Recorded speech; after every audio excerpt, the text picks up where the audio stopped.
Halo Sobat PTE, welcome back to the PTE Podcast. PTE, yes I am on fire, unstoppable. Oke, kembali lagi dengan kita semua PTE Podcast pada episode kelima. Kenalin, aku Hari Prasetyo sebagai host pada podcast kelima kali ini. Seperti yang kita ketahui bersama, bahwasanya di 4 episode sebelum-sebelumnya kita selalu mengundang dosen inspiratif PTE UPI untuk hadir di PTE Podcast pada kali ini. Namun pada kesempatan podcast episode kelima ini kita sedikit berbeda. Kita mengundang mahasiswa berprestasi dari PTE UPI. Siapakah beliau? Yuk langsung aja kita kenalan. Silakan Akang, bisa memperkenalkan diri dan biografinya mungkin. Halo semuanya, rekan-rekan PTE, perkenalkan, nama saya Noval Nadif Rabani Iskandar. Saya merupakan mahasiswa program studi pendidikan teknik elektro angkatan 2022. Baik. Oke Akang, mungkin bisa dijelaskan juga gitu biografi Akang, mungkin dari asal sebelumnya sekolah atau daerahnya gitu. Oke, baik. Saya merupakan alumni SMA Negeri 26 Bandung yang kerap kali disebut dengan Uncal. Itu salah satu sekolah yang sangat-sangat famous di kota Bandung. Kemudian saya merupakan mahasiswa berprestasi tingkat 3 di Fakultas Pendidikan Teknik dan Industri Universitas Pendidikan Indonesia. Jadi untuk saat ini semester 7 ya Kang? Betul sekali. Semester 7. Lagi sibuk-sibuknya magang Kang? Bukan magang aja sebenarnya. Saya itu P3K, praktik mengajar, sedang menyusun skripsi juga, sedang menyusun bagaimana caranya membangun sebuah karir yang sangat-sangat mantap untuk menaikkan value saya, dan yang pasti jurusan saya yang tercinta itu pendidikan teknik elektro. Untuk saat ini mengajar di SMK Negeri 6 Bandung. Oke, SMK Negeri 6 Bandung. Mengajar di ITL berarti ya Kang? Lebih tepatnya itu teknik audio video. Oh, teknik audio video. Betul sekali. Okay. Selain itu, Akang juga dikenal sebagai mahasiswa yang bisa menguasai 7 bahasa asing. Betul Kang? Betul sebenarnya. Oke. Kalau salah satunya Perancis mungkin kan? Betul, bahasa Perancis. Oke. Kalau misalkan Akang diminta mengajar nih pakai bahasa Perancis mungkin ya Kang? Kalimat apa sih kan yang akan sampaikan pertama kali kira-kira? C'est parfait. Alors, pour apprendre le génie électrique, c'est pas facile, mais vous pouvez utiliser trop de livres, le IA, l'intelligence artificielle, ou utiliser le YouTube pour apprendre avec la vidéo, ou lire un livre, et utiliser le chat GPT. Actuellement, ChatGPT, c'est très très bien pour apprendre le génie électrique. C'est précisément, c'est la audio et vidéo. C'est ça. Merci. Maaf Kang, apa tuh artinya Kang?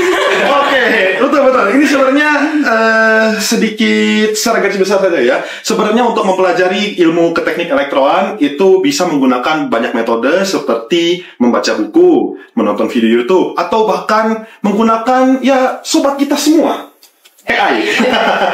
Oke, karena teknologi ini sudah maju ya teman-teman. Kita hidup di tahun 2025 yang mana AI ini semakin berkembang setiap harinya, dan makin lama ini si AI ini lebih paham mengenai tentang teknik elektroan. Maka dari itu saya menyarankan beberapa metode tadi untuk bisa menguasai ataupun bisa menambahkan ilmu kita khususnya di teknik elektroan ataupun di teknik audio video.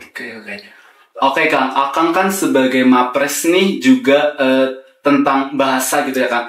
Tidak hanya bahasa, mungkin dari segi akademik atau non-akademik. Nah, boleh dong Kang, kita semua ini pengen tahu gimana sih awal mula Akang gitu jadi Mapres ya. Mungkin tidak hanya di kuliah, mungkin sebelumnya, mungkin saat di sekolah juga, mungkin sebagai siswa berprestasi. Gimana sih Kang mungkin menumbuhkan semangat gitu ya, sehingga akhirnya Akang bisa tuh mendapatkan gelar mahasiswa berprestasi. Mungkin bisa diceritakan. Sebenarnya ceritanya sangat-sangat panjang teman-teman. Awal saya mulai merintis karir itu sebenarnya dihitung dari semester 4 lebih tepatnya. Pada saat itu, Pak Maman, selaku kaprodi kita di tahun 2024 sampai 2025 ini, beliau pada saat itu mengirimkan sebuah program summer course. Pada saat itu namanya itu Ivy Tech 1.0 yang diselenggarakan oleh IEEE UPSB dan FPTI UPI pada saat itu. Itu adalah awal mula saya menaikkan karir saya gitu. Pada saat itu saya ragu-ragu untuk mendaftar. Namun pada saat itu beliau hanya menawarkan untuk 5 mahasiswa saja. Pada saat itu saya sedikit ragu-ragu, namun saya berpikir bahwa ini kesempatan besar untuk mengikuti sebuah summer course tingkat internasional pada saat itu. Dan akhirnya saya memutuskan untuk menghubungi beliau untuk melampirkan identitas saya, baik nama, NIM, dan segala macamnya itu. Kemudian singkat cerita, saya bisa masuk ke summer course itu, dan alhamdulillahnya pada saat itu saya sedang mempresentasikan tentang jurusan pendidikan teknik elektro. Nah, pada saat itu saya menjelaskan dalam full bahasa Inggris. Kebetulan pada saat itu wakil dekan kemahasiswaannya itu masih Prof. Ana pada saat itu. Kebetulan beliau itu masuk ke dalam ruangan dan melihat saya sedang presenting dalam bahasa Inggris, dan disitulah saya mulai menaikkan karir saya. Wow, sangat luar biasa ya Kang ya. Jadi bisa disimpulkan bahwasanya Akang bisa menaikkan karir karena salah satunya bahasa ya Kang ya. Betul sekali. Jadi bahasa itu sangat penting ya Kang. Sangat-sangat penting. Sangat penting. Oke, Akang kan pasti dalam sebuah perjalanan hidup ya Kang ya, apalagi menuju prestasi, tentunya ambisi kita tentunya berbeda mungkin dengan mahasiswa-mahasiswa lainnya. Mungkin kalau saya mungkin punya ambisi 70, mungkin Akang ambisinya 100 gitu kan. Nah, tentunya mungkin kalau saya pribadi ambisi itu tidak terus naik Kang, ada naik turunnya. Gimana sih kalau dari Akang pribadi gitu, saat ambisi itu turun, gimana memotivasi diri bisa untuk bangkit kembali gitu kan? Wah, ini sangat menarik ya pertanyaannya. Memang saya sendiri pernah mengalami di titik si konsistennya itu mulai menurun dikarenakan kesibukan akademik ataupun hal yang lainnya. Namun pada saat itu saya memiliki mindset yang bisa dibilang cukup berbeda dari rekan-rekan saya. Saya berpikir bahwa karir yang telah saya bangun ini untuk diri saya sendiri dan program studi saya yang tercinta ini. Jadi saya sangat benar-benar harus memaksimalkan semua usaha dan semua tenaga yang telah saya kerahkan untuk diri saya sendiri dan rekan-rekan di PTE gitu. Karena selain untuk diri saya sendiri, dengan saya mempromosikan PTE juga, rekan-rekan juga bisa menjadi lebih termotivasi gitu untuk mengikuti program-program seperti yang saya ikuti pada saat itu. Maka dari itu adalah alasan kenapa saya harus tetap konsisten. Oh, ingat apa yang telah saya perjuangkan. Ingat rekan-rekan yang mendukung saya di PTE, seperti itu. Oke, Kang. Bagus sekali, Kang ya. Tadi kan juga sebelumnya, Kang, sama Akang dijelaskan bahwa Akang itu mahasiswa 5 gitu ya. Di antara 5 mahasiswa yang terpilih gitu menjadi bisa menaikkan karirnya gitu ya, Kang. Nah, tadi salah satunya itu disebutkan karena bahasa Inggrisnya itu juga, karena Akang mempresentasikan dalam bahasa Inggris. Selain itu, Kang, mungkin ada biografi atau background dari Akang yang mungkin dari segi ke elektronya mungkin memang sudah basic, sudah pro gitu di elektro atau gimana, Kang? Oke, sebetulnya teman-teman, seperti yang sudah saya katakan, background saya adalah dari SMA Negeri 26 Bandung, yang mana basic elektronya itu 0, bahkan 0 sama sekali. Meskipun memang di sekolah saya mempelajari seperti hukum Kirchhoff ataupun hukum lain-lainnya, itu seperti hukum Ohm dan sebagainya. Namun basic keelektronan saya pada saat itu masih 0. Jadi belum ada basic sama sekali. Lain halnya seperti rekan-rekan saya yang dari SMK, baik itu dari TITL, elektronika industri dan sebagainya gitu ya. Pada saat itu saya memang sedikit tertinggal kondisinya. Saya harus mengejar materi-materi yang saya lupakan pada saat saya di SMA. Jadi pada saat itu memang saya harus menguatkan basicnya dulu, mulai dari matematika, fisika, dan kimia. Kalau masalah seberapa paham ataupun seberapa mahir saya di bidang keelektronan, tidak semahir itu. Saya seperti mahasiswa biasa ya di semester 7. Nggak jago-jago amat, nggak juga kok. Tapi kalau misalnya ditanya ngitung, insya Allah bisa, insya Allah sanggup. Seperti itu. Oke, Kang. Tentunya dalam menjadi mahasiswa berprestasi ya, Kang, banyak waktu yang mungkin harus dibagi-bagi nih, Kang, antara akademik, non-akademik, mungkin dengan keluarga, dan juga dengan waktu untuk akan menggapai prestasi tersebut. Dalam sehari 24 jam gitu, Kang, mungkin kalau kita semua ini masih adalah waktu-waktu santai-santai mungkin, atau mungkin bisa istilah pahitnya buang-buang waktu mungkin ya, kalau saya pribadi. Kalau Akang sendiri gimana sih, Kang, cara manajemen waktunya dalam satu hari itu agar waktunya tuh efektif dan tidak terbuang sia-sia? Oh wow, sebenarnya fun fact ya teman-teman, Kalau masalah planning hidup saya nggak terlalu jago juga sebenarnya. Namun saya menggunakan ya seperti yang kita tahu ya skala Eisenhower atau Eisenhower's Matrix ya, yang penting mendesak, penting tidak mendesak, tidak penting mendesak, tidak penting tidak mendesak. Ya. Saya basicnya menggunakan skala seperti itu ya. Jadi kalaupun memang ada yang penting yang mendesak, ya harus kita lakukan. Contohnya apa? Beribadah. Itu kan penting dan mendesak. Ya karena memang saya pribadi seorang Muslim gitu ya. Jadi saya harus memang memprioritaskan waktu beribadah saya gitu, dan lainnya seperti tidak penting namun mendesak dan sebagainya. Saya menggunakan skala prioritas itu untuk mengatur jadwal saya sehari-hari seperti itu. Jadi setiap hari mungkin akan membuat jadwal gitu kan, atau bagaimana kan? Sebenarnya saya mengingat bagian-bagian intinya saja gitu. Kalaupun memang ada hal-hal yang kecil gitu yang yang sangat-sangat detail gitu, terkadang saya juga sesekali lupa. Namun saya tetap mencatatnya, baik itu di handphone saya ataupun di laptop. Memang saya biasanya suka pakai Google Spreadsheet pada saat itu. Saya menjadwal dan menulis semua agenda yang harus saya lakukan dalam jarak waktu 2 minggu ke depan, bahkan 2 bulan ke depan, seperti itu. Jadi akan menjadwalnya itu langsung sekaligus gitu ya kan? Sekaligus, kemudian saya biasanya mewarnai gitu. Oh ini penting, mendesak, tidak penting, tidak mendesak, seperti itu. Jadi pada intinya skala prioritas ya Kang ya? Betul sekali, betul sekali. Kang, dalam kehidupan sehari-hari di dunia perkuliahan, mungkin ada aja ajakan-ajakan dari teman yang mungkin ya kurang bermanfaat mungkin atau bagaimana? Gimana sih Kang cara Akang berani berkata tidak kepada teman-teman yang mungkin sedikit mengganggu gitu ya? Mungkin Akang pengen melakukan sesuatu hal, namun udah nggak usah, ayo gini aja, nongkrong aja, atau bagaimana? Gimana sih Kang seni mengatakan tidak kepada teman yang mungkin ya seperti itu? Seni mengatakan tidak. Sebenarnya ini cukup mudah teman-teman. Kita adalah mahasiswa. Anda juga mahasiswa, saya juga mahasiswa. Kita sudah dewasa, kita sudah bisa memutuskan mana yang penting, mana yang tidak. Kalau memang sekiranya gak penting dan gak bermanfaat bagi kita, ya udah tinggal sorry, gak bisa gitu. Karena kita harus berdiri dengan argumen kita sendiri. Karena kita mahasiswa, kita bukan siswa lagi, kita bukan yang sehari-hari dikasih tahu nak kesini, nak ke situ. No, we are a students of Universitas Pendidikan Indonesia, yang mana kita harus bisa berdiri di dalam argumen kita sendiri. Jangan mau tergiring oleh arus. Cari arusmu sendiri. Jadi udah mahasiswa tuh kita harus bisa tahu dunia kita gitu ya Kang. Bisa tahu nanti kita ke depan tuh mau jadi apa. Kita yang menentukan sendiri untuk diri kita sendiri. Kita mungkin kalau di ke depan kita gagal, mungkin teman kita pun akan bodoh amat dengan sendirinya gitu ya Kang ya. Tidak memikirkan kita. Maka dari itu kita sebagai mahasiswa tentunya harus bisa memanage diri kita sendiri untuk kedepannya bagaimana. Oke Kang, sungguh hal-hal yang insight baru yang saya dapatkan gitu ya Kang. Namun terkadang ya ada aja gitu ya Kang, teman-teman yang mungkin sedikit atau banyak yang saat kita menolak ajakannya atau bagaimana mungkin justru mengatakan kita atau mungkin membolak-balikan hal-hal yang tidak sesuai gitu Kang. Akang pernah tidak di posisi mungkin seperti temannya justru mengejek atau bagaimana gitu? Oh, hampir setiap hari. Saya merasakan itu hampir setiap hari. Mulai dari ajakan di PUBG, di Mobile Legend, di kita mabar, nongkrong yuk. Wah, segala macam saya merasakan itu semua dari semester 1.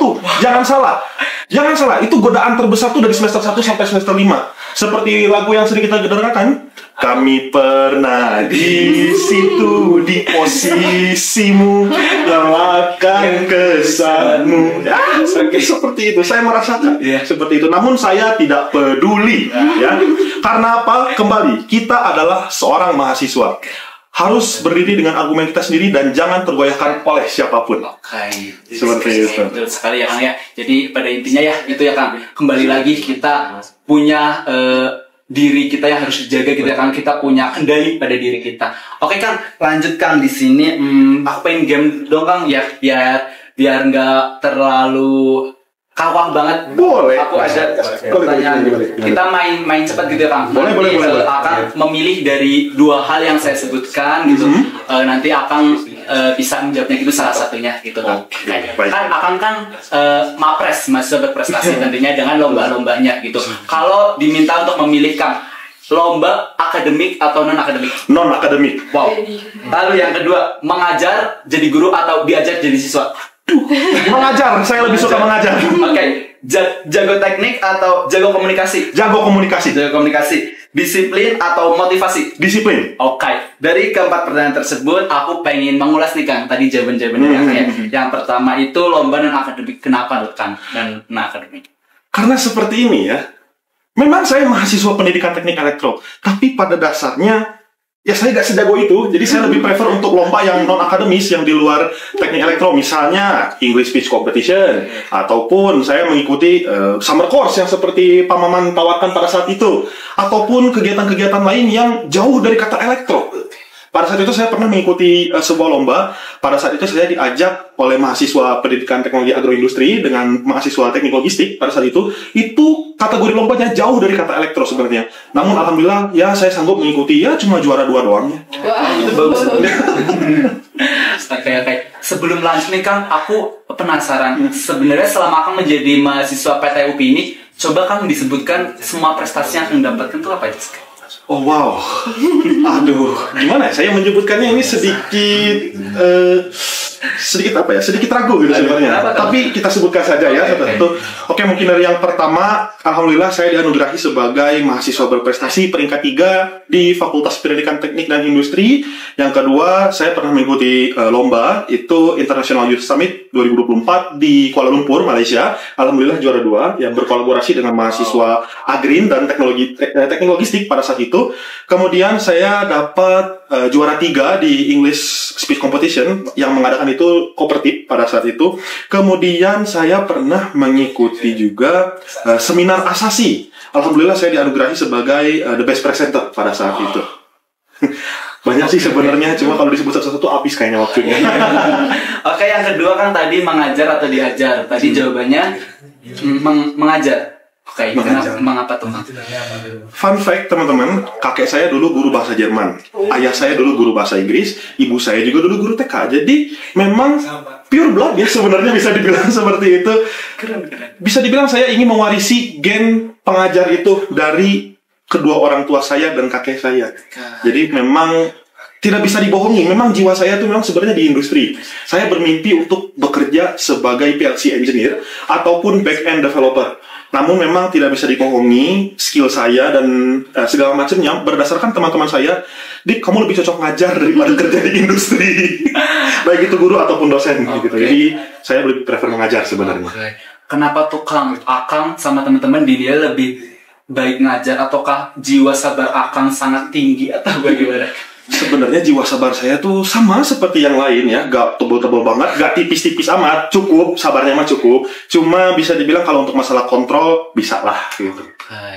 Berarti planning mungkin kalau boleh tahu setelah lulus, pengennya ngajar gitu ya, Kang?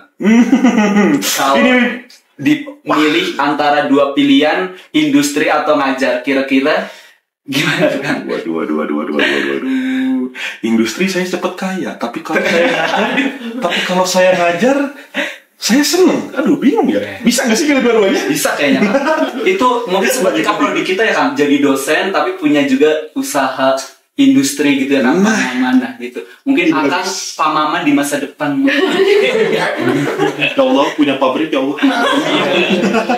Oke, Kang. Tadi lanjut ke pertanyaan ketiga, yaitu jago komunikasi ya, Kang. Betul. Lebih milih jago komunikasi. Kenapa tuh, Kang? Karena sebenarnya gini, kan tadi hard skill dan soft skill ya. Karena hard skill itu memang dari jiwa kita sebagai PTE, itu memang sudah tertanam di dalam alam bawah sadar kita. Jadi saya lebih prefer untuk soft skill, karena apa? Itu salah satu penunjang untuk kita menaikkan karir dalam hidup kita. Memang PTE penting, elektro juga penting, tapi kita harus menambah wawasan yang lain agar menaikkan value kita gitu, biar perusahaan tuh, oh ini CV-nya oke ya, baik kita rekrut. Mungkin yang S2, oh ini award di LPDP ya, ini bagus juga, dia bagus komunikasinya, riwayat organisasinya mantap, ya oke kita rekrut. Nah itu alasannya kenapa saya lebih pilih soft skill. Oke. Saya setuju sih Kang, apalagi tadi di awal Akang menyatakan bahwa Akang di bidang elektronya ya mungkin masih biasa saja, tapi Akang dilirik karena bahasa Inggris Akang yang jago ya. Jadi memang itu betul gitu ya Kang, bahwasanya soft skill tuh penting gitu. Kita tidak cukup kalau cuma mungkin sebagai mahasiswa kuliah pulang gitu ya Kang. Kita perlu juga gitu mungkin berorganisasi di dalam atau mungkin di luar kampus. Itu betul ya Kang ya? Betul sekali. Oke, tadi yang pertanyaan keempat, disiplin ya Kang jawabannya? Betul. Kayak kenapa Kang? Karena seperti ini, disiplin itu salah satu kunci menuju kita menjadi seorang yang sukses gitu ya. Karena memang lebih baik disiplin. Kenapa? Karena hidup kita akan teratur kalau kita disiplin. Motivasi memang itu dari masing-masing orang berbeda ya, cara untuk mendapatkan motivasi. Namun disiplin itu beda perlakuannya. Disiplin itu bisa dibilang sebagai pondasi utama untuk batu loncatan kita dalam menaikkan value dan karir kita. Jadi lebih baik saya memilih disiplin karena apa? Itu basic untuk survive di dunia ini. Jadi saya memilih disiplin. Oke. Kalau dari saya pribadi nih ya Kang, disiplin saya tuh kadang tidak konsisten gitu Kang. Kadang ada aja di hari tuh yang kita turun gitu. Saya turun tidak disiplin, mungkin kuliahnya kadang telat gitu ya Kang ya. Nah itu kalau dari Akang pribadi, apakah Akang yang tipikal selalu disiplin setiap hari, setiap saat, atau kadang juga seperti saya ada naik turun? Saya juga mahasiswa seperti biasanya ya. Kadang juga saya telat karena Cibiru jauh ya. Ya kadang juga saya telat, kadang juga saya memang tepat waktu banget gitu. Karena namanya juga manusia ya, kita kadang naik, kadang turun. Seperti itu. Akang juga sepertinya selain, boleh dong Kang disebutin dulu Kang, 6 atau 17 itu apa aja sih yang Akang kuasai? Oke, sebenarnya kalau secara perhitungan ya, memang saya bisa bahasa Indonesia, ini bahasa ibu saya penutur asli bahasa Indonesia. Yang kedua, bahasa Melayu. Yang ketiga, bahasa Inggris. Yang keempat, bahasa Prancis. Yang kelima, bahasa Portugis. Yang keenam, bahasa Italia. Ada 6. Cuma akhir-akhir ini saya lagi belajar bahasa Latin. Latin ini beda ya sebenarnya. Beda dari bahasa Spanyol, bahasa Italia, ataupun bahasa Portugis. Latin itu akar dari semua bahasa-bahasa yang tadi saya sebutkan gitu. Jadi baru mulai belajar sih dikit-dikit sih bahasa Latin itu. Kang, saya jadi penasaran. Kalau antara bahasa Prancis dan Portugis itu Kang milih yang mana? Waduh, perkara sulit nih. Saya bingung milihnya yang mana karena sama-sama kuat sebenarnya. Prancis itu banyak yang pakai bahasa Prancis itu banyak yang pakai, bahasa Portugis juga dipakai sama negara tetangga kita Timor Leste gitu. Jadi it is a hard decision. Jadi kalau saya harus memilih, saya memilih bahasa Prancis. Oke. Kenapa tuh Kang, kalau boleh tahu, kenapa memilih Prancis daripada bahasa Prancis dan bahasa? Oke, karena sebenarnya bahasa Prancis itu menarik dari pronunciation-nya, kemudian tenses-nya yang sangat-sangat banyak, totalnya itu ada 32 seingat saya cuma bisa ingat 8 atau 9 gitu ya, karena memang sangat susah gitu.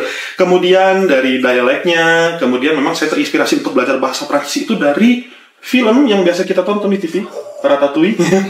Saya awalnya dari situ pengen belajar bahasa Prancis ya. Kemudian saya tuh terkadang mimpi-mimpi gitu, saya tuh pengen makan roti gitu sambil di bawah menara Eiffel gitu kan, diolesi butter sama si selai stroberinya itu saya pengen banget manifesting gitu untuk bisa makan roti di bawah menara Eiffel. Semoga tercapai ya. Amin. Oke Kang, tadi disampaikan di awal oleh Akang bahwasanya Akang sedang P3K. Betul. Mengajar di SMK, khususnya SMK Negeri 6 Bandung. Oke, kalau saya boleh tahu Kang, kalau terusuk apa sih yang Akang alami gitu saat mengajar? Mungkin berlatih menjadi Pak Guru mungkin ya? Kayak gimana Kang? Oke, culture shock yang pertama. Saya benar-benar kaget dipanggil Pak. Karena umur saya dengan siswa saya itu gak jauh beda. Saya lahiran 2004, siswa saya lahiran 2007, 2008. Jadi saya sedikit kaget itu, meskipun beda 4 tahun ya, beda 4 tahun, saya dipanggil Bapak. Jadi saya merasa, loh aku setua ini. Dan yang paling kaget adalah saya disalamin seperti itu. Jadi saya sedikit kaget, loh aku setua ini, aku dipanggil Bapak, aku disalamin sama anak-anak kecil gitu, anak-anak SMK gitu. Saya sedikit kaget awalnya. Yang kedua, kalau masalah culture shock gitu, saya memang mengontrak mata kuliah micro teaching, yang pada saat itu memang audiensnya adalah teman-teman sekelas kita. Mungkin teman-teman yang sudah mengontrak mata kuliah micro teaching pernah merasakan penderitaan yang saya alami ya. Sangat-sangat berat, tapi lebih berat pada saat mengajar. Kenapa? Hasil kita micro teaching ICT dan kurikulum pembelajaran itu ditanggung jawabkan pada saat kegiatan P3K. Jadi sangat-sangat sulit untuk manage itu. Oke. Saya pengen mention tentang micro teaching, kan. Betul. Itu mata kuliah gimana sih, Kang? Karena kan kita nih semester 3 belum ada micro teaching tuh, Kang. Mungkin bisa dijelaskan agar kita semua nih mahasiswa PTN nanti tahu gitu, Kang. Sebenarnya micro teaching itu gimana? Micro teaching, menurut saya ini mata kuliah yang paling sulit dalam kategori mata kuliah pendidikan ya. Karena apa? Micro teaching itu pada dasarnya kita dipertanggungjawabkan hasil mata kuliah dari semester 1, 2, 3, 4. Biasanya mata kuliah micro teaching itu ditaruh di semester 5 ataupun semester 6. Tergantung dari kurikulumnya ya. Namun pada saat itu saya mengontrak mata kuliah micro teaching itu di semester 5. Nah, di situ adalah titik beratnya adalah kita harus membuat satu RPP. Yang kedua, analisis capaian pembelajaran, alur tujuan pembelajaran, capaian pembelajaran, bahan ajar, media ajar, sumber belajar, dan segala macam yang tidak bisa saya sebutkan satu-satu, itu dipertanggungjawabkan dalam satu mata kuliah yang mana kita akan direkam di sebuah ruangan yang mana siswanya itu teman kita sendiri. Nah, itu sedikit susah sebenarnya. Di situ letak kesusahan mata kuliah micro teaching dan apa itu micro teaching. Oke. Berarti kalau waktu itu aku semester 5 micro teachingnya berarti di FIP, Kang, atau di FPTI? Pada saat itu saya ngambil rekamannya itu di UPI Center sebenarnya. Oh, di UPI Center. Betul. Nah, kalau boleh tahu nih, Kang, Akang ini magang udah berapa bulan, Kang? Kalau magang sebenarnya udah beres. Pada saat itu saya magang di PT Ini Smart Creative Solusi. Pada saat itu saya role-nya sebagai back-end developer. Oke, magangnya itu berarti 3 bulan atau 2 bulan. Oh, 2 bulan. Oke, lalu dilanjut dengan P3K-nya. Betul sekali. P3K sudah jalan berapa bulan, Kang? Kalau terhitung dari awal itu sudah 2 bulan juga. 2 bulan. 2 bulan juga. Kalau boleh tahu nih, Kang, tantangan saat magang dan sekarang saat P3K gitu ya, Kang. Berat mana sih, Kang, kalau boleh tahu? Waduh. Ini sangat susah ya. Karena keduanya ini sangat imbang gitu. Kalau masalah berat, memang berat P3K. Karena kita berinteraksi dengan banyak orang, baik itu dari peserta didik ataupun guru tetap yang ada di sekolah. Kalau magang itu sebenarnya alhamdulillah saya dapat rezeki, kebetulan karyawan tetap itu Gen Z semua, jadi skuy gitu, santai banget gitu. Kalau di ruangan kerja tuh ngopi sambil ngoding tuh slow aja. Yang penting di push ke GitHub, jalan, oh udah beres ada commit, ACC pulang, gitu aja sebenarnya. Daily life saya waktu magang itu seperti itu sebenarnya. Yang penting kerja ada, ngopi jalan, psikis aman. Enak ya, Kang ya. Alhamdulillah. Jadi tahu menikmati kalau misalnya nanti jadi orang-orang industri yang ngoding mungkin gitu ya, Kang. Iya, seperti itu kurang lebih. Kalau boleh tahu di mana, Kang, tempat magangnya? Oke, tempat magangnya itu pada saat itu saya magang ada di 2 tempat. Yang pertama itu di ITB di kampus Ganesha, karena pada saat itu branch office-nya. Kalau yang main office-nya itu ada di Sumarekon, di Sumarekon Bandung. Ya, kadang berganti-ganti tempat gitu, mungkin sebulan sekali itu kadang saya pergi ke Sumaba gitu, beres dari magang tuh sambil lari, sambil jalan-jalan santai gitu, menikmati udara Bandung Timur, karena saya domisili Bandung Timur, BTW. Halo Bantim. Jadi ya seru gitu ya. Alhamdulillah, mungkin seru. Dari segi sama jadi guru sama jadi orang yang ngoding, mungkin dari sisi ininya lebih seru yang itu ya, Kang. Ya, Oke. Lalu saat sekarang ini menjadi P3K ya, Kang. Tantangan selama menjadi P3K itu apa sih, Kang? Mungkin tantangan terberat. Tantangan terberatnya ya. Fun fact, saya introvert, bukan extrovert. Kalau teman-teman yang familiar dengan tes MBTI saya itu INTJT. Sangat-sangat sulit gitu untuk istilahnya itu berbaur dengan banyak orang. Tapi saya harus profesional. Saya adalah guru. Saya adalah mahasiswa pendidikan teknik elektro yang diminta pertanggungjawaban mata kuliah micro teaching dan membawa nama baik jurusan. Itu yang sangat-sangat sulit sebenarnya. Karena pada dasarnya memang saya lebih suka sendiri karena saya introvert. Namun saya harus berinteraksi dengan peserta didik saya, murid-murid saya. Mau nggak mau saya harus terlihat profesional, terlihat seperti guru yang memiliki wibawa tinggi. Jadi itu titik kesusahannya menjadi seorang guru Gen Z sebenarnya. Oke. Kang, tapi BTW ini ketemu aku nggak terpaksa kan, Kang? Enggak. Tidak ada unsur pemaksaan di sini. Aman, clear, aman. Oke, Kang. Selanjutnya aku pengen nanya-nanya tentang mitos atau fakta, Kang. Menarik ini. Boleh. Nanti aku ada beberapa pertanyaan, nanti aku bisa jawab itu mitos atau fakta. Oke, baik. Ya, yang pertama, anak MAPRES, mahasiswa berprestasi itu nol ya? Mitos. Itu siapa sih yang ngomong itu mitos loh? Oke. Salah ya, Kang? Salah sekali. Boleh, Kang, dijelaskan, Kang? itu mitos nih, ternyata kamu jangan sembarangan nih kalau ngomong. Coba Kang, bisa dijelaskan. Yang namanya MAPRES itu sudah pasti kegiatannya banyak sekali, baik itu dari sisi akademik ataupun non akademik, ya.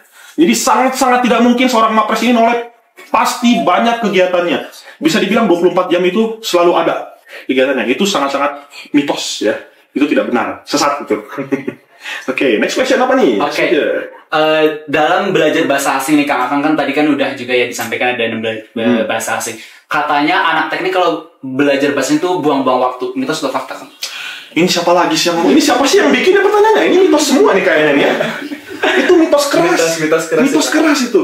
Itu jangan dipercaya deh itu tipuan belaka itu. Karena bahasa asing itu sangat penting ya Kang ya. Sangat-sangat penting. Nyatanya tadi Akang pun bisa terpilih menjadi 5 mahasiswa terpilih gitu ya Kang, karena salah satunya presentasi pakai bahasa Inggris gitu ya Kang. Betul. Lalu yang ketiga Kang, jadi guru SMK itu nggak gampang, mitos atau fakta Kang? Oke. Jadi guru SMK itu gampang, mitos juga. Jadi guru SMK nggak mitos juga. Jadi nggak gampang ya Kang ya? Nggak gampang. Banyak tantangannya, apalagi teman-teman yang introvert ya. I feel you brother. Oke. Sangat-sangat susah ya. Itu mitos. Oke Kang. Jadi guru SMK itu sebenarnya ya nggak gampang gitu ya Kang ya. Kita harus bisa menyesuaikan, apalagi kalau kita sendiri itu jiwa-jiwanya jiwa-jiwa introvert. Oke Kang, lanjut Kang. Aku pengen nanya nih Kang. Sebenarnya kalau aku lihat-lihat dari Kang Nadif sendiri tuh keren banget gitu ya Kang. Dari bahasa yang waktu itu juga akhir-akhir beberapa hari yang lalu tuh live di IG FPTI ya Kang, membahas tentang bahasa itu. Aku juga sempat nonton juga, sangat bagus. Oke. Nah Kang, aku pengen nanya nih Kang. Akang kan lebih tadi disampaikan lebih suka yang komunikasi ya Kang ya, tentang bahasanya. Nah, kenapa sih Kang Akang nggak mencoba untuk lebih belajar mendalam mungkin tentang keelektroannya gitu? Kenapa Akang lebih memilih bahasanya? Oke, ini sangat-sangat menarik ya. Sebenarnya ada plan lain, saya tuh pengen jadi diplomat. Tapi background saya tuh elektro, jadi bisa dibilang saya role-nya tuh banyak. Elektro dapat, translator dapat, LO dapat. Jadi bisa dibilang kalau misalnya ada suatu perusahaan nih yang membutuhkan penerjemah, misalnya ini perusahaan Indonesia nih lagi butuh produk dari Prancis ataupun dari Portugal ataupun dari Inggris gitu kan, nah butuh penerjemah yang ngerti tentang keelektroan. Nah saya ingin berperan di situ. Karena saya ngerti elektro, saya tahu bahasanya, istilah-istilah seperti induktor, resistor, kapasitor, segala macam ya, teori Thevenin, teori Millman dan segala macamnya, saya sedikit paham. Nah, kalau misalnya kita menyerahkan kepada pihak yang lain, itu sebenarnya saya sedikit isu. Jadi saya lebih prefer untuk saya aja deh yang jadi terjemahannya, karena saya paham masalah dunia keelektroan, ditambah saya bisa bahasa Inggris gitu. Jadi saya ingin berperan sebagai penengahnya gitu, perantaranya. Seperti itu. Maju paling depan gitu ya. Maju paling depan aja, bablas aja udah gak usah takut. Kang, aku jadi penasaran Kang, jadi muncul pertanyaan di benak aku. Tadi akan menyampaikan bahwasanya sebelumnya Akang backgroundnya SMA, lalu Akang pasti bahasa kan sudah dari sebelum kuliah ya Kang ya, jago bahasa mungkin dari sebelum kuliah. Kenapa Akang nggak milih mungkin ke FPBS aja di Fakultas Bahasa? Kenapa memilih elektro? Wah, ini ceritanya sangat-sangat panjang teman-teman. Kebetulan ayah saya itu sastra Inggris. Ayah saya itu lulusan sastra Inggris. Tapi ayah saya itu sangat menyarankan untuk anaknya masuk teknik. Kenapa? Pada saat itu ayah saya berpikiran seperti ini. Kalau memang saya orang teknik dan jago bahasa, akan direkrut di mana-mana. Saya punya dua pisau nih. Teknik dapat, bahasa dapat. Ya istilahnya sastra mesin gitu, ya, sastra elektro gitu. Indahnya persahabatan ya. Seperti itu. Jadi saya lebih memilih jurusan teknik, tapi saya tetap memperdalam ilmu bahasanya gitu, baik antropologi ataupun komunikasi, struktur bahasa saya pelajari semua. Even saya ngontrak mata kuliah elektro, tapi saya tetap belajar ilmu bahasa di luar jam mata kuliah ataupun pada saat sebelum saya tidur. Seperti itu. Tapi Kang, kalau boleh tahu nih, misalkan Akang diminta untuk begadang sampai pagi, nggak ada kegiatan apa-apa, Akang milih mempelajari bahasa baru atau memilih ngoding? Waduh. Ngodingnya pakai bahasa apa dulu nih? Pakai bahasa Inggris deh. Enggak. Kayaknya kalaupun memang anggap seperti ini ya. antara memilih belajar bahasa atau ngoding pakai bahasa C atau C++, kayaknya saya lebih memilih belajar bahasa. Karena memang ngoding saya suka ngoding gitu. Saya suka bahasa C, C++, PHP, Python dan segala macam. Tapi kayaknya saya lebih prefer untuk memilih belajar bahasa karena seperti yang saya sebutkan tadi, saya lebih prefer soft skill dibandingkan dengan hard skill. Hard skill itu bisa menyusul melalui pembelajaran sehari-hari di perkuliahan. Namun soft skill itu lebih penting sebenarnya gitu ya, karena untuk mengasah kemampuan kita selain dari hard skillnya seperti itu. Oke. Aku pengen nanya juga nih Kang tentang belajar gitu ya Kang ya. Gimana sih Kang cara Akang belajar gitu? Gimana cara Akang mungkin itu belajar bahasa atau belajar ngoding gitu sehari-harinya gimana gitu Kang? Mungkin untuk kita semua agar mungkin bisa meniru gitu cara belajarnya Akang. Ini sedikit unik ya cara saya. Saya lebih mengutamakan tugas dari mata kuliah dulu sebenarnya gitu. Misalnya pada saat itu saya posisinya waktu semester 5 itu sedikit susah mata kuliahnya. Ada matematika teknik yang advance gitu ya, sistem cerdas. Pada saat itu saya mengontrak praktikum elektronika analog dan digital. Itu saya lebih mengutamakan yang kuliahnya dulu gitu. Saya mempelajari bisa dibilang sehari sebelum praktikum atau misalnya beberapa jam sebelum masuk kelas itu saya belajar dulu, biasanya brainstorming dulu. Jadi seenggaknya saya paham apa yang dikatakan oleh Bapak Ibu dosen. Kalau masalah bahasa sebenarnya saya lebih prefer 10 menit sebelum tidur sih pakai Duolingo sama ChatGPT. ChatGPT-nya pakai voice chat ya. Jadi saya bisa dibilang mengasah kemampuan saya sambil practice communication dengan mulut gitu kan. Jadi secara verbal sebenarnya. Kalau masalah untuk ngoding sebenarnya nggak padat-padat amat, secukupnya aja sebenarnya. Yang penting jangan sampai lupa basic struktur bahasanya seperti itu. Oke Kang, kalau boleh tahu mungkin kita pengen tahu nih Kang tips triknya tuh dong Kang buat belajar gitu. Tips trik belajar bahasa. Oke. Yang pertama, pastikan kalian punya goals untuk belajar bahasa. Misalnya buat teman-teman yang pengen S2 di Jepang atau misalnya S2 di Korea ya, kita harus mempelajari bahasa dari negara tersebut. Yang kedua, tips untuk belajar bahasa itu kalian harus mengubah mindset untuk memperdalam bahasa dengan seperti ini. Mempelajari bahasa itu bukan keinginan, tapi kebutuhan untuk bertahan hidup. Itu karena apa? Kalau misalnya kita berbicara tanpa translator itu lebih feel-nya itu lebih terasa sebenarnya. Karena saya merasakan sendiri berbicara langsung dengan orang yang menggunakan bahasa itu tanpa translator dan itu sangat terasa gitu. Esensi dialognya itu sangat-sangat berarti gitu bagi saya. Jadi saya merasakan setiap kata, setiap diksi yang diucapkan oleh si orang tersebut saya bisa merasakan dan saya bisa menangkap dengan jelas gitu. Karena memang kalaupun memang kita pakai translator memang sangat terbantu. Namun saya masih kurang merasakan dialog tersebut. Nah, yang terakhir ini yang sangat-sangat penting, cari aplikasi ataupun software yang sesuai dengan gaya belajar kalian. Kalau saya pribadi memang tim audio ya, jadi saya lebih prefer belajar dengan menggunakan suara dibandingkan baca buku. Jadi saya lebih nempel kalau mendengarkan suara ataupun melihat video dibandingkan dengan tulisan. Jadi tergantung dari teman-teman, kalau misalnya pengen belajar dari buku silahkan, ataupun ingin mendengar podcast, lagu, ataupun film dipersilakan juga. Tergantung dari preference masing-masing sebenarnya. Oke Kang, kalau boleh tahu Akang tuh kalau dari bahasa Inggris sendiri tuh ya, mulai jago atau belajar bahasa Inggris tuh mulai kapan Kang? Bisa dibilang kalau untuk intensifnya itu dari umur 8 atau 9 tahun, saya ingat saya itu. Karena kebetulan waktu itu ayah saya dulunya guru bahasa Inggris, jadi terkadang ayah saya itu ngajak ngobrol saya pakai bahasa Inggris. Terkadang ya basic-basic untuk seumuran anak 9 tahun, umur 8 tahun gitu ya. Namun lama-kelamaan makin nempel gitu. Oh ini menarik juga nih bahasa Inggris itu. Jadi tanpa saya sadari, ayah saya itu mulai mengajarkan saya bahasa Inggris gitu agar kedepannya itu bisa saya pakai skill itu untuk bertahan hidup di sekolah ataupun di universitas seperti itu. Oke Kang, kalau misalkan nih dari teman-teman kita mungkin gitu ya kan, mungkin ada gitu, mungkin yang sudah kuliah tapi bahasa Inggrisnya belum lancar gitu. Kalau misalkan kita mau belajar dari nol nih Kang, kalau menurut Akang mending kita belajar menghafal kosakata atau mungkin lebih dengan nonton film atau mendengarkan audio gitu Kang? Lebih baik yang mana kalau menurut Akang pribadi? Kalau menurut saya sendiri, karena dari sudut pandang tim audio ya, karena saya belajar dari audio. lebih baik mendengarkan podcast, lagu ataupun film. Karena apa? Di situ awal mula kita mulai penasaran gitu. Oh, ini artinya apa sih? Misalnya kayak unracing atau misalnya advance, misalnya kata-kata lain yang jarang terdengar gitu atau kurang familiar di telinga kita. Itu mulai menarik gitu. Oh, kita catat nih apa yang kata apa sih yang tadi disebutin, artinya tuh apa, cara menggunakan di sebuah kalimatnya seperti apa. Nah, mulai dari situ kita bisa menarik gitu, merasakan menariknya belajar bahasa Inggris.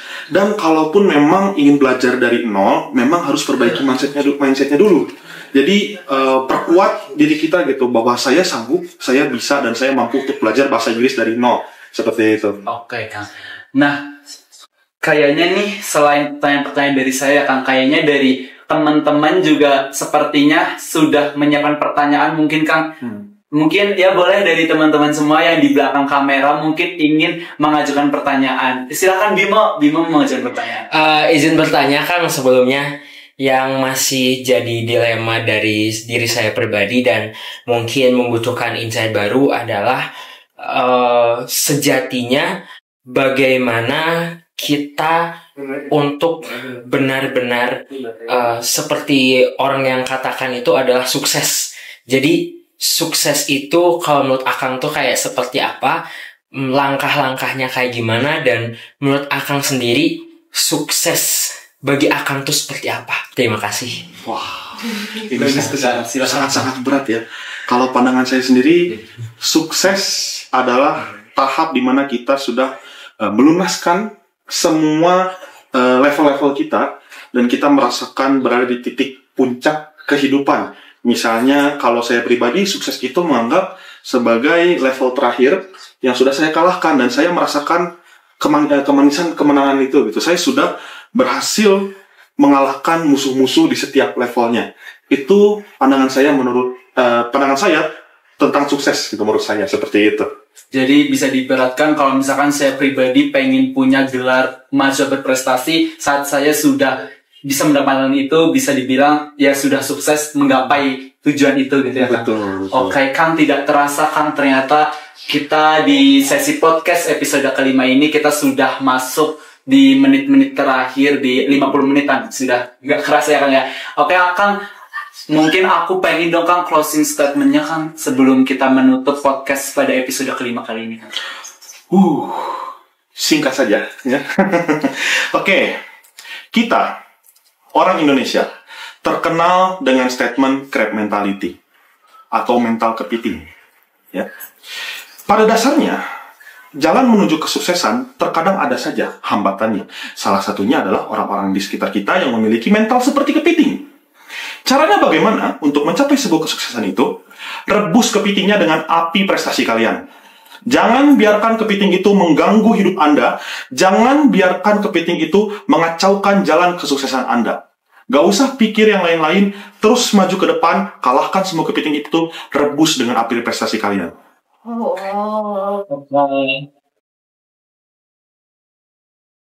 Oke, jadi itu ya teman-teman semua ya, closing statement dari kakak tingkat kita, mahasiswa berprestasinya PTE UPI yang sangat memotivasi kita semua gitu. Jadi kita harus jangan sampai tergoyahkan ya, Kang ya, oleh teman-teman yang lain yang mungkin ya tidak mendukung kita untuk maju. Kita harus bisa mengendalikan diri kita untuk terus maju dan berkembang. Mungkin sekian teman-teman, dan sebelumnya jangan lupa PTE, Yes, I am on fire, unstoppable. Sekian, inilah podcast episode 5 PTE UPI. Wassalamualaikum warahmatullahi wabarakatuh. Waalaikumsalam warahmatullahi wabarakatuh. Matiin.